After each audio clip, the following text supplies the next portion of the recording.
Olá pessoal, estamos de volta com mais uma videoaula. Assim como fizemos na primeira videoaula, a gente vai falar acerca de alguns assuntos principais abordados pelo autor do caderno didático da nossa disciplina. Vocês já me conhecem e sabem a dinâmica da minha videoaula, certo? Então vamos lá. Para começar, eu deixo a dica de sempre. A leitura do caderno didático ou apostila é essencial. Sem ela, vocês já sabem, não vão conseguir realizar todas as atividades propostas. Portanto, não se esqueçam, leiam a apostila. E pessoal, a apostila foi muito bem elaborada pelo autor, tem uma linguagem clara, super fácil de compreender, e vocês são inteligentes, capazes e dedicados, tenho certeza que vão tirar de letra. Vocês vão terminar essa disciplina sabendo tudo, certo? Então vamos dar início ao conteúdo propriamente dito. Vamos lá. A gente vai começar falando sobre sistemas operacionais. Isso mesmo, sistemas operacionais. Na videoaula anterior, a gente deu uma pincelada nesse assunto, mas agora a gente vai falar sobre isso com mais propriedade. Bom, vocês lembram o que é um hardware, certo? É a parte física do computador. Ok, até aí tudo bem. Para que o hardware funcione, é preciso o quê? Para o hardware funcionar, a gente precisa do quê? Repetindo. É preciso um número de regras e ordens. Guarda isso, regras e ordens. Que façam o quê? Que coordenem os processos realizados. Então, para a gente ver se entendeu. Para que o hardware, que é a parte física do computador, que é o teclado, mouse, monitor, etc., funcione, é necessário um número de regras e ordens que vão coordenar todos os processos realizados, ok? Acho que até aqui está dando para entender. E esse conjunto de regras e ordens é o quê? É nada mais, nada menos que o software. Isso mesmo. Vocês sabem que em um computador há vários softwares. Lembrando, o hardware é a parte física do computador, a parte que você consegue ver e tocar. E o software é a parte intelectual, a parte que você não toca, ok? Então, voltando ao raciocínio. Eles, os softwares, estão ali disponíveis para atender às necessidades do usuário do computador. Eu vou dar um exemplo que inclusive está na apostila, que eu achei de fácil compreensão. Se você precisar editar um texto, você vai precisar de um software específico para executar essa tarefa. Que software é esse que permite que você edite um texto? O editor de texto Word, isso mesmo. O Word é o software específico para executar essa tarefa. Deu para entender? Cada necessidade que a gente tem quando está fazendo o uso do computador é atendida por um software específico. Outro exemplo simples. Se vocês precisarem fazer uma tabela, seja para controle das finanças pessoais, ou para controle da empresa onde vocês trabalham ou podem vir a trabalhar, que software é próprio ou específico para se criar uma tabela? Isso mesmo, o Excel. Entenderam? Tudo que a gente se propõe a fazer no computador tem um software específico para isso. Bom, acho que isso ficou claro para vocês. Pessoal, vocês lembram o que é memória RAM e memória ROM? Vou falar sobre isso rapidinho, porque é importante vocês entenderem isso para compreenderem os próximos tópicos, tá bom? Então vamos lá. Bom, vou começar falando para vocês o que é memória. Dá só uma olhadinha no slide. No slide, vocês podem ver uma breve definição, digamos assim, de memória. Dispositivos físicos responsáveis por armazenar dados e que se dividem em dois subgrupos, em memória RAM e em memória ROM. Ainda olhando o slide, vamos ver o que é cada uma dessas memórias, ok? A memória RAM, de Random Access Memory, significa memória de acesso aleatório, ou seja, ela mantém os dados armazenados até que sejam retiradas as fontes de alimentação, como baterias, pilhas, fio. Se remover essa alimentação, essa memória perde todo o seu conteúdo. Então, essa memória depende de alimentação, ok? Agora vamos ver o que é a memória ROM. ROM vem de Read Only Memory, que significa memória somente para leitura, ou seja, a memória do tipo ROM, em alguns casos, traz de fábrica informações gravadas e em outros casos é adquirida vazia pelo usuário. Em ambas as situações, independe de alimentação para manter as informações. Ou seja, diferente da memória RAM, a memória ROM não perde o seu conteúdo caso fixe em alimentação. Deu para entender? Acho que ficou claro. Vou dar um exemplo de memória ROM. Quando você compra um celular novo, você ainda não adicionou nada nele, telefone de ninguém, música, nada. Mas ele já veio de fábrica com aplicativos, com os sons de chamada, com a logo do fabricante, etc. Esse tipo de memória que já vem com informações gravadas de fábrica, não é interessante você alterar, tá certo? E tem as memórias que você adquire vazias. Por exemplo, quando você compra memória para o seu celular para gravar música, por exemplo. Deu para entender? Então agora vamos falar sobre outro tópico. Aplicativos. Você sabe o que é um aplicativo? São programas que executam tarefas para os usuários. Todo programa, para ser executado, precisa usar determinada quantidade de memória. Precisa usar a CPU. Precisa ter acesso aos periféricos e precisa acessar os arquivos necessários. Eu vou dar alguns exemplos de aplicativos. Planilhas eletrônicas, jogos, processadores de texto e tantos outros. Há também o conjunto de programas que são essenciais, imprescindíveis para o funcionamento do sistema, que é conhecido como software básico. O sistema operacional é o principal programa desse conjunto. Vou dar para vocês alguns exemplos de sistemas operacionais: Windows, Linux, Unix, MS-DOS, etc. Agora que vocês já viram alguns exemplos de aplicativos e de sistemas operacionais, vocês vão aprender agora o básico sobre os principais sistemas operacionais, ok? Vamos começar pelo sistema operacional chamado Windows. A nível de informação, a palavra Windows em inglês significa janela. Acredito que vocês saibam disso, mas se não saibam, vão saber agora. O Windows é o sistema operacional mais utilizado no mundo atualmente, sabiam? Pois é. Esse sistema operacional foi desenvolvido pela empresa Microsoft. O Windows teve sua origem ligada a outro sistema operacional, que é o MS-DOS. Essa sigla MS-DOS significa Microsoft Disk Operating System, do inglês, que traduzido significa Sistema Operacional de Disco. Vocês sabiam que o Windows, quando surgiu, não era um sistema operacional? Pois é. Quando o Windows surgiu, era Shell, que significa concha, para o MS-DOS. Como assim? Vou explicar. O Windows era uma camada de software adicionada para deixar o sistema operacional mais fácil de ser usado pelo usuário. No sistema operacional MS-DOS, o usuário tinha que dar instruções de comando. O que diferenciava o Windows do MS-DOS era sua estrutura de interfaces gráficas, que substituía a linha de comando. A interface gráfica era composta por janelas, ícones e menus, que tornavam o computador muito mais fácil de ser utilizado.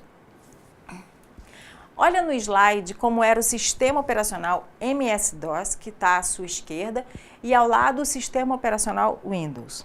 Vejam que o MS-DOS funcionava através de instruções de comando.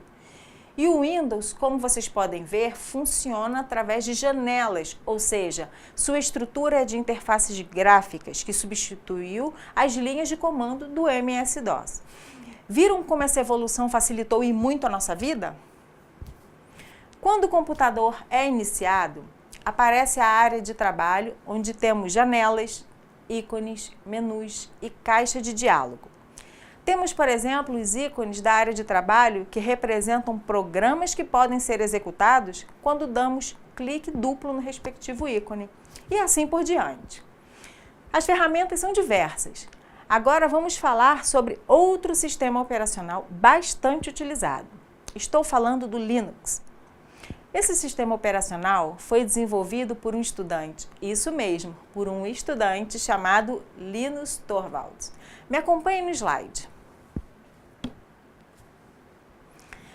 Esse à sua esquerda é o fundador do sistema operacional Linux. E à sua direita está a imagem do sistema operacional criado por ele. Linus elaborou uma versão inicial e divulgou o Linux em uma lista de discussão online. E assim vários outros estudantes se interessaram pelo projeto e começaram a desenvolver novas funções para o Linux. Conclusão: o Linux é um dos principais concorrentes do Windows. E vocês já ouviram falar do kernel? Kernel é o núcleo do sistema. É responsável pelas funções principais de um sistema operacional. O Linux é um sistema operacional que se diferencia por possuir diversas distribuições. Cada uma dessas distribuições oferece uma versão diferente do kernel. Exemplos de distribuições: Red Hat, Debian, Slackware, Conectiva, Kurumin. Como deve ser feita a escolha e qual distribuição utilizar? É feita de acordo com a preferência do usuário e com a finalidade de uso do computador. Bom, embora haja outros sistemas operacionais, esses são os mais utilizados. Bom, pessoal, vamos agora falar da tão famosa internet. Todos nós sabemos que a internet é o meio pelo qual fazemos pesquisas, trocamos correspondência, batemos papo e fazemos tantas outras coisas como nós que estudamos e trabalhamos através dela. Mas vocês já pararam para pensar em como ela funciona? Como essa tal rede mundialmente conhecida pode permitir que a gente faça tantas coisas? Bom, vamos então começar fazendo a pergunta certa. O que é a internet? A internet, para quem não sabe, é a maior rede de computadores do mundo. Uau! Dá uma olhada no slide. O nome internet vem do termo Interconnection Network, que quer dizer interconexão de redes. A internet é de responsabilidade de cada governo ou empresa, que faz a manutenção da sua própria rede. O órgão mundial responsável pelo registro de computadores e redes conectados à internet é o INTERNIC, Network Information Center. Cada país tem uma entidade local responsável pelos dados daquela região. No Brasil, temos o CGI, que é o Comitê Gestor da Internet no Brasil, por meio do Núcleo de Informação e Coordenação do .br, NIC-BR, e do Registro.br. Caso vocês queiram mais informações a respeito desses órgãos, acessem os sites disponíveis na página 35 da nossa apostila. Bom, vimos o que é a internet. Vamos agora ver como se conectar à internet. Você sabe? Se não sabe, vai ficar sabendo agora. Bom, há várias maneiras de conectar o computador à internet. A conexão pode ser feita através de uma linha telefônica, através de um cabo, ou pode ser feita até mesmo sem fio algum. Vamos começar falando sobre a conexão feita através da linha telefônica. Essa é a forma de conexão mais comum no Brasil. Para fazer esse tipo de conexão, é preciso contratar o serviço de um provedor de acesso e então conectar uma placa de modem no seu computador e a placa de modem à linha telefônica. A maioria desses provedores de acesso são gratuitos. Nesse tipo de acesso discado, a linha telefônica fica ocupada durante a conexão. Dessa forma, o usuário tem que pagar à operadora telefônica todos os minutos em que ficou conectado. Outra forma de se conectar à internet é se utilizando da conexão ADSL, que significa Linha Assimétrica Digital de Assinante. É um tipo de conexão banda larga. Nela, se utiliza as centrais telefônicas digitais para tráfego de dados em alta velocidade. E para esse tipo de conexão é preciso ter o quê? É preciso de uma placa de rede e um modem ADSL. A linha telefônica é utilizada apenas para tráfego de dados, mas fica desocupada e também não é preciso pagar pelo tempo que ficou conectado, diferente da anterior. Paga-se apenas uma mensalidade de acordo com a velocidade do serviço. Precisa-se, nesse caso, de dois provedores, do provedor de acesso discado e do provedor do serviço de ADSL. Vamos agora falar de um tipo de conexão diferente. Vamos falar da conexão via ondas eletromagnéticas. Já ouviu falar? É um tipo de conexão sem fio. Para fazer uso desse tipo de conexão, é preciso antenas e satélites. Não se faz uso da linha telefônica. Há também a conexão via cabo. Que tipo de conexão é essa?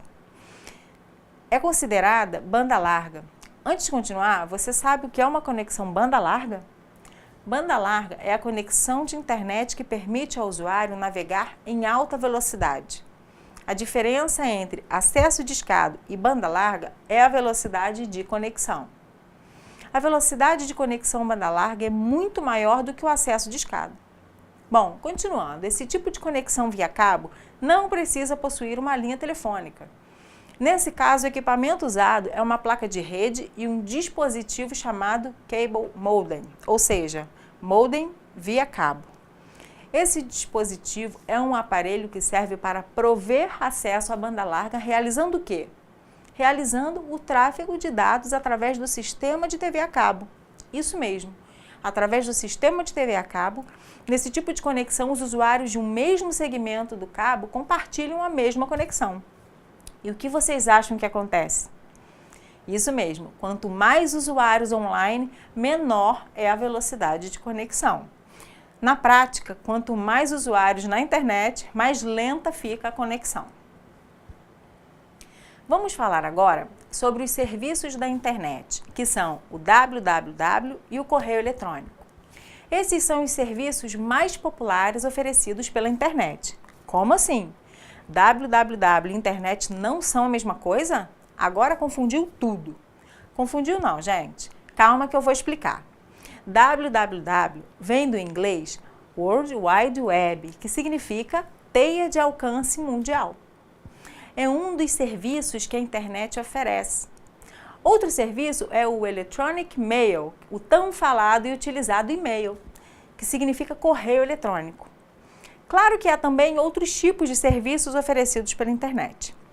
Temos, por exemplo, o bate-papo online, que são os chats, mensagens instantâneas como o ICQ, o MSN, o Skype e tantos outros serviços.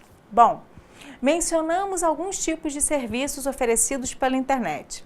Vamos agora falar especificamente sobre a www. O que vem a ser essa teia de alcance mundial? A internet ficou muito popular por causa desse tipo de serviço, devido à interface gráfica e à grande quantidade de informações disponíveis. Por isso, a maioria das pessoas acabam associando a internet com a World Wide Web, que é a www. O serviço www é um conjunto de documentos armazenados em computadores do mundo todo. E esses documentos são chamados de páginas web e são compostos de sons, imagens, animações, vídeos, hipertexto, etc. E se eu perguntar para vocês o que é necessário para navegar na www, vocês saberiam me responder? Para navegar na web é preciso apenas duas coisas: de um computador conectado à internet e que possua um software que faça a função de navegador web ou browser. Alguns tipos de softwares que desempenham essa função são, por exemplo, a Internet Explorer e o Firefox, por exemplo. E o e-mail? E-mail significa correio eletrônico, que é um serviço de troca de mensagens. Mas vocês sabem que em quase tudo o que fazemos, vemos que há vantagens e desvantagens. Como assim? O e-mail é muito prático, mas se não tivermos cuidado, através dele o nosso computador pode ser prejudicado. E é sobre isso que vamos falar agora, sobre a segurança na internet. Não sei se vocês já ouviram falar sobre os crackers, termo em inglês para invasores, vândalos da internet. Eles tentam capturar senhas, número de cartão de crédito, dados confidenciais, apagar arquivos, desconfigurar um computador ou um site, etc. Não tem como a gente se prevenir totalmente desses programas, mas é interessante a gente ficar ciente de que há algumas atitudes que a gente pode tomar para evitar esse tipo de problema. Vamos ver que atitudes são essas. Quando você cria uma senha no computador, é importante que a senha seja fácil de ser memorizada por vocês.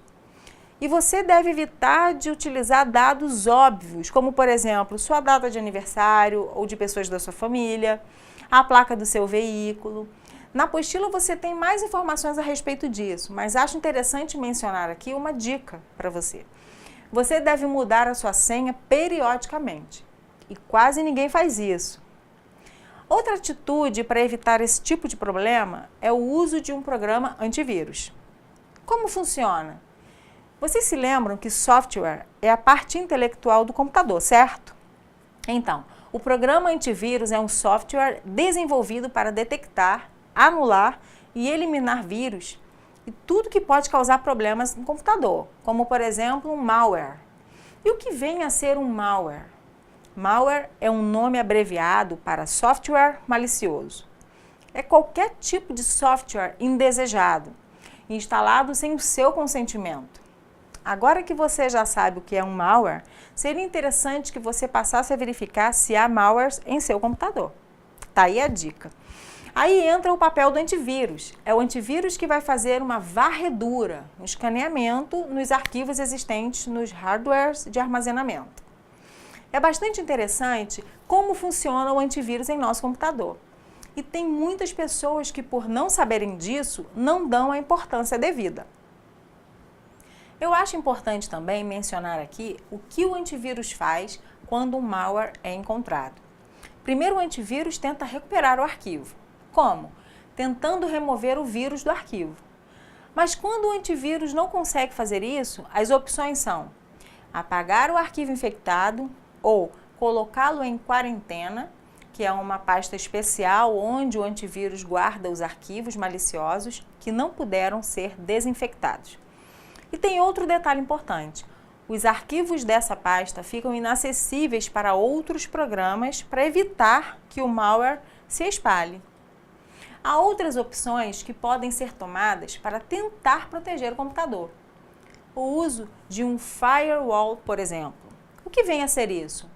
É um software que controla o tráfego de dados que entram e saem do seu computador. Como? Permitindo ou bloqueando determinados acessos de acordo com uma política de segurança. Como isso é feito? A política de segurança define o que é seguro para aquele computador. E se o usuário estiver usando um firewall pessoal, ele poderá ser alertado sobre tentativas de conexão, definir quais programas instalados podem acessar a internet, etc. Outra maneira de tentar proteger o computador é com o uso de um anti-spyware. E o que vem a ser um anti-spyware? Primeiro eu vou apresentar o termo spyware. O spyware é um aplicativo ou software espião. E como ele age? O spyware recolhe informações sobre o usuário, sobre os seus costumes na internet e transmite essa informação a uma entidade externa na internet sem o conhecimento e consentimento do usuário. Agora que você já sabe o que é um spyware, vamos falar em como proteger o computador desse programa espião. Nesse caso, é necessário o uso de um anti-spyware. O que é isso? É um software específico para detecção de spywares. Ele trabalha da mesma forma que o antivírus, sendo que faz uma varredura nos dados de entrada provenientes da rede, bloqueando os softwares espiões. O anti-spyware é capaz de detectar e deletar spywares existentes no computador. Agora vamos tentar resumir o que foi dito até aqui para a gente não se perder. Vamos lá. A internet consiste em milhares de redes conectadas em todo o planeta, ok. O motivo de criar uma rede é para que os computadores que pertencem a ela possam trabalhar de forma colaborativa, ou melhor, de forma que possam usar a rede para compartilhar seus recursos e trocar informações. Outro ponto para a gente relembrar, nós vimos que o computador pode ser conectado à internet por diversos meios. Vamos falar agora sobre os principais meios de conexão residenciais. São eles: a conexão pode ser feita através da linha telefônica, via cabo ADSL e via ondas eletromagnéticas. Isso é um resumo, viu, gente? Outro ponto, falamos também dos dois serviços mais populares oferecidos pela internet. Quais são eles? www e o e-mail. O www é o serviço responsável pela popularidade que a internet ganhou nos últimos anos. Por quê? Porque a www consiste em um conjunto de documentos armazenado em computadores de todo o planeta. Esses documentos são chamados de páginas web e são compostos de sons e imagens. vídeos, hipertexto, animações, etc. Outra coisa, para navegar na web é preciso que o usuário tenha um computador conectado à internet e um software que faça a função de navegador web. E para terminar o resumo dessa primeira parte, eu concluo lembrando e alertando vocês acerca das principais boas práticas de segurança que você deve seguir. Utilizar senhas fáceis somente para você e trocá-las periodicamente. Instalar um programa antivírus. Fazer uso de um firewall pessoal e de um anti-spyware. Uma última dica. Antes de você fazer qualquer coisa na internet, antes de você dar qualquer clique, faça de forma consciente. Pense bem antes de clicar em qualquer link. Agora convido vocês a conhecer outra parte do conteúdo da apostila. Vamos falar sobre correio eletrônico. Você sabe o que é isso? Creio que alguns de vocês, se não todos, já tenham ouvido falar. Mas se há entre vocês alguém que nunca ouviu falar no famoso e-mail, não se preocupe. Essa é a hora de você conhecê-lo. Vamos lá? Bom, vocês se lembram como era feita a comunicação entre as pessoas distantes? Era bastante demorada. Você poderia enviar uma correspondência na forma de carta escrita via correios, que levava de 15 dias a um mês para chegar. E isso dependia da distância entre remetente e destinatário. Ou para realizar uma comunicação simultânea, tínhamos que usar o telefone. E assim a ligação ficava muito cara, principalmente quando a ligação era feita para fora do país. Considerando todas essas dificuldades, era preciso existir um serviço que fosse dinâmico, rápido e acessível. E assim surgiu o correio eletrônico, o famoso e-mail. Graças à internet, a gente consegue se comunicar com pessoas de qualquer lugar do planeta, independente da distância, quase que em tempo real. O Electronic Mail, o tão falado e-mail, é um recurso que permite que você troque mensagens em tempo assíncrono, ou seja, não há necessidade de estar conectado à internet ao mesmo tempo em que receber uma mensagem. A comunicação não é simultânea. Bom, já que estamos falando de e-mail, você já tem o seu? Se você ainda não tem sua conta no correio eletrônico, sugiro que você acesse um desses portais: www.yahoo.com.br, www.google.com.br, www.hotmail.com e preencha um breve formulário de dados pessoais e aceitar os termos de uso do serviço. Bom, vamos continuar. Vamos falar agora sobre webmail e clientes. Existem duas formas para utilizar o e-mail. Uma forma é usar um software conhecido como cliente de e-mail ou fazer uso de um webmail. Alguns dos clientes de e-mail mais conhecidos são o Outlook, Express, Gmail, etc. Já os sites de webmail mais conhecidos são Yahoo Mail, Gmail, entre outros. Bom, um cliente de e-mail é um software que precisa estar instalado no computador para que você consiga mandar e receber e-mails. Já no caso do webmail, o seu computador precisa ter um software navegador web pronto para uso. Na página 43 da apostila, o autor nos orienta em como enviar um e-mail e em como anexar um arquivo ao e-mail. Bom, pessoal, vamos falar agora sobre o conhecido spam. Spam é um dos problemas associados ao e-mail.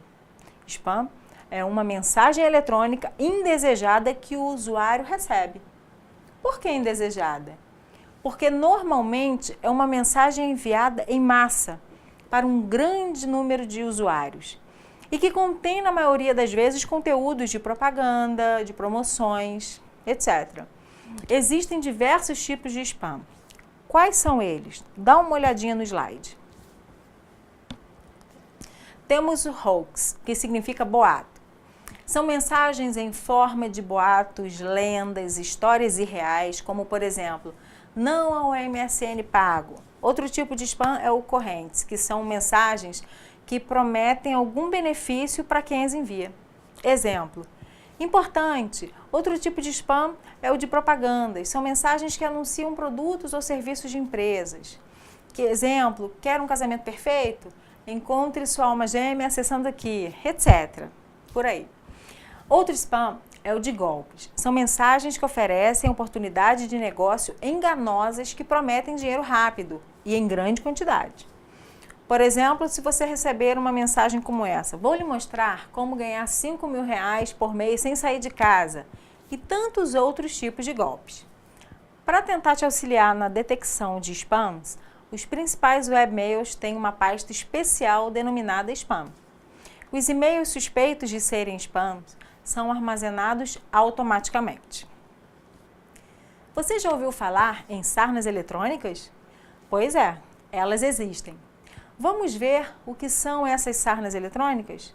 São programas maliciosos, ou seja, são malwares, que podem ser enviados via e-mail para você.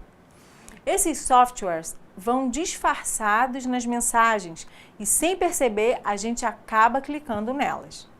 Existem diversos tipos de malwares que são classificados basicamente em vírus, worms, trojans, que é o cavalo de Troia, e spywares. Bom, os vírus são programas que infectam outros programas e arquivos. Tem como único objetivo tirar a paz do usuário do computador. De que forma os vírus agem no computador? Apagando arquivos, criando pastas, desconfigurando o sistema operacional e etc. Os vírus podem se multiplicar e se espalhar por outros computadores sem que o usuário perceba. Outro tipo de spam é worm. Que tipo de spam é esse? O termo worm vem do inglês e significa verme. Por que esse nome?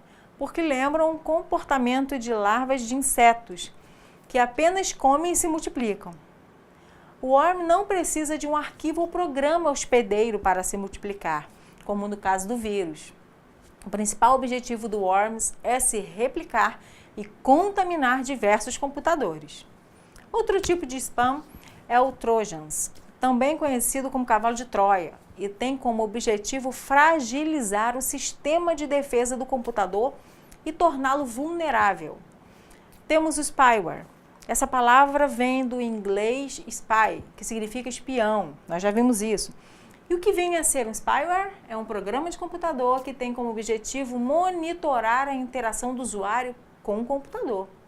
Assim, conseguem obter diversas informações pessoais do usuário e determinar os hábitos e comportamentos do mesmo. Um spyware não se espalha por outro computador, não. Um dos principais tipos do spam é Keylogger, que é um programa capaz de armazenar as teclas digitadas pelo usuário via teclado. Como vocês viram, em tudo que a gente se propõe a fazer, deve ser feito com cautela. A gente tem que se proteger mesmo, para que a vida útil do nosso computador seja longa. Então, vamos fazer um resumo? Vamos recapitular alguns pontos importantes do que foi visto nessa videoaula? Vamos lá. Nós vimos que o e-mail permite que o usuário troque mensagens em tempo assíncrono, ou seja, os usuários não precisam estar conectados ao mesmo tempo à internet para trocar e-mails. E antes de continuar com o resumo, deixa eu explicar o que é comunicação síncrona e assíncrona. Me acompanhe no slide.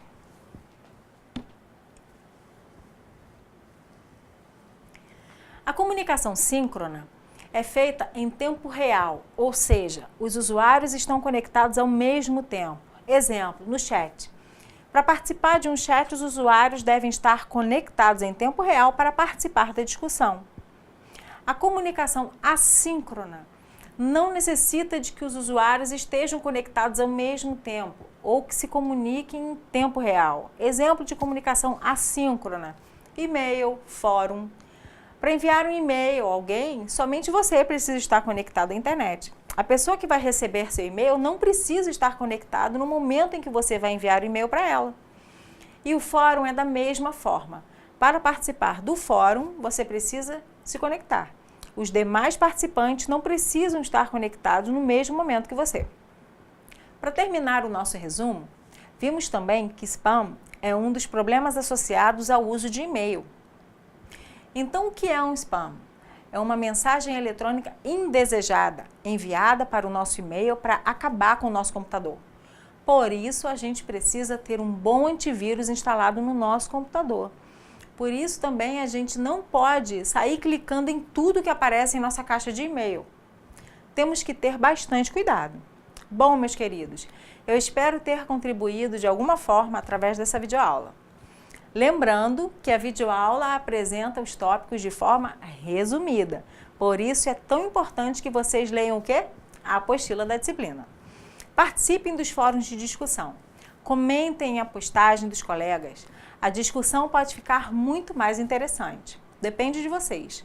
Em caso de dúvidas, não hesitem em tirá-las com os tutores. Agora, após essa videoaula, vocês terão uma atividade prática e os tutores estão prontos para auxiliá-los no que for preciso. Acessem a sala virtual da disciplina. Lá vocês vão encontrar o calendário, o cronograma, fórum de notícias e fórum tirar dúvidas, enfim, todo o apoio e orientações necessárias para realizar o estudo da nossa disciplina. Eu desejo de coração que vocês concluam essa disciplina da melhor forma possível. Bons estudos e até a próxima videoaula. Tchau, tchau!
Olá, diga.